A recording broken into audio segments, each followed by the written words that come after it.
Bienvenidos a esta clase de Fisiocracia.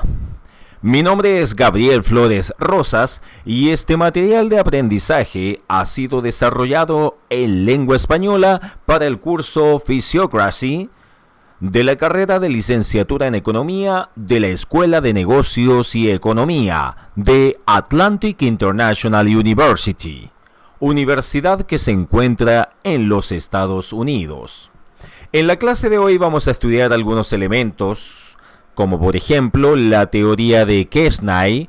Vamos a ver quiénes fueron los fisiócratas, algunas características generales de los fisiócratas, el orden natural.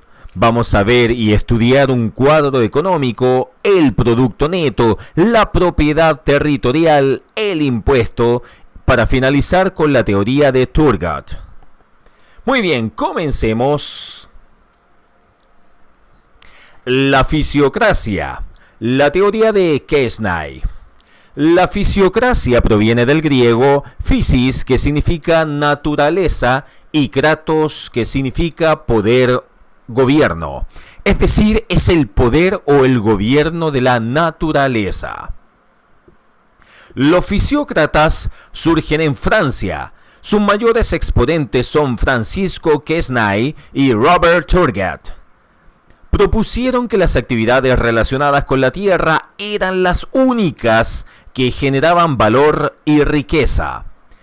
Y además la industria no creaba valor, así como tampoco el comercio, sino que solo lo transformaban a partir de lo generado por la tierra.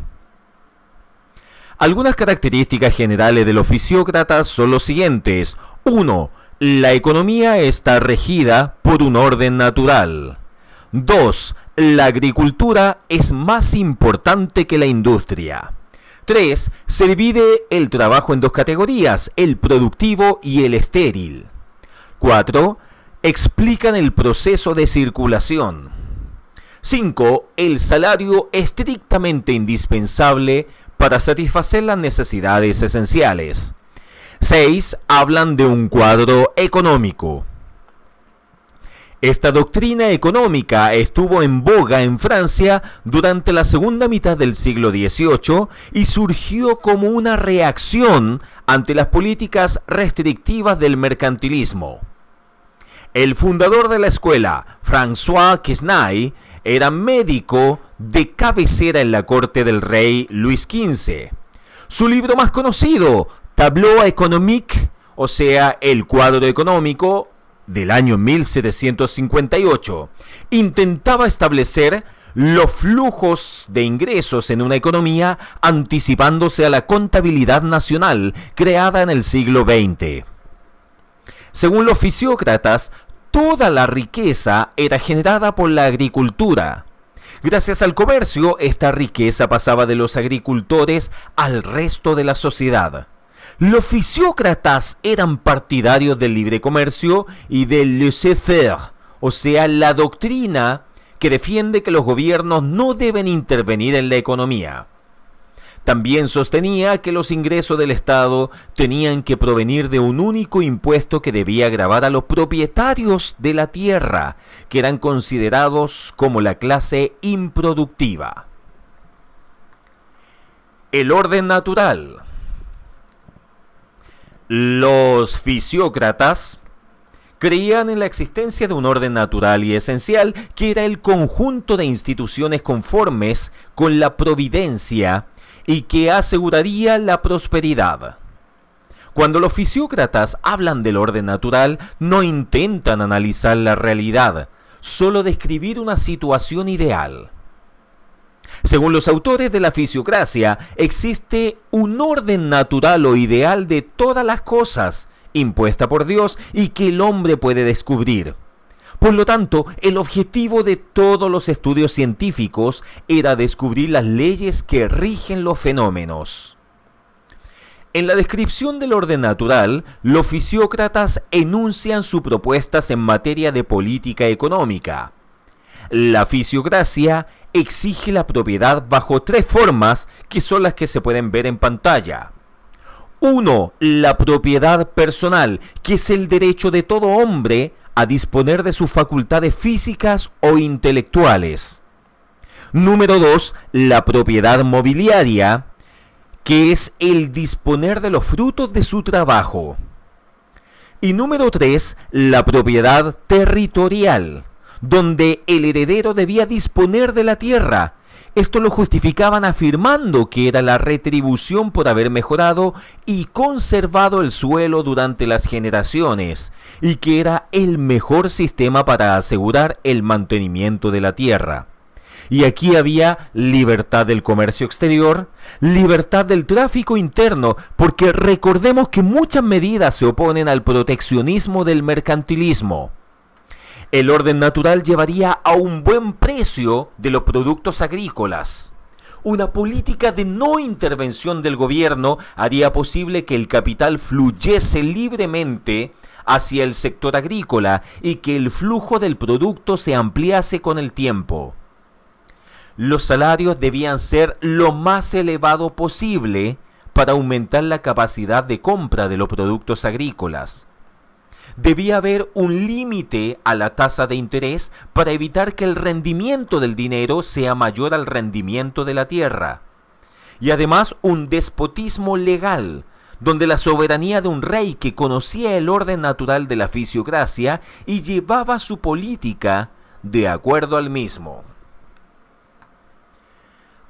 El cuadro económico. Para averiguar el destino del producto neto, Quesnay ideó el denominado cuadro económico, simplificado en el gráfico que se puede ver en la pantalla, donde vemos a tres actores: a los agricultores, a los artesanos y a los propietarios. En la descripción de Quesnay hay tres clases sociales. Número 1, los agricultores, que son los que están a la izquierda del gráfico. Ellos son la clase productiva. Luego al centro tenemos una clase estéril, que corresponde a los artesanos, los comerciantes, los fabricantes y los profesionales.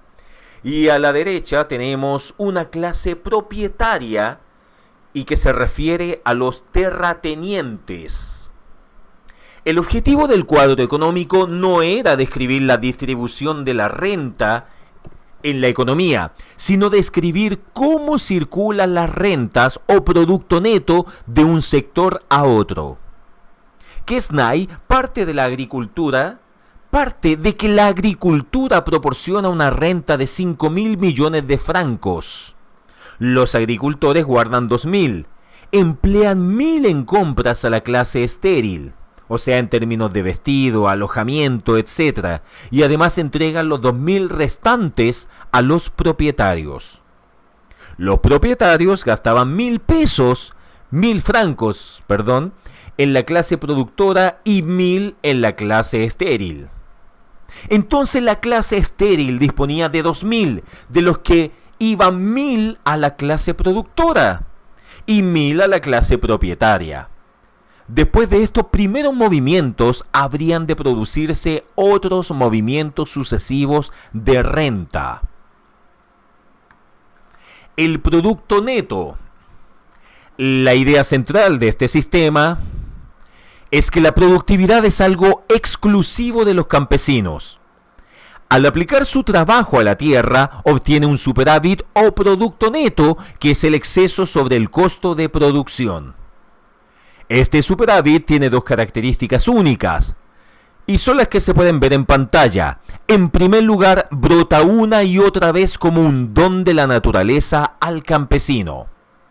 En segundo lugar, el superávit producido por el agricultor sirve para mantener el resto de la sociedad.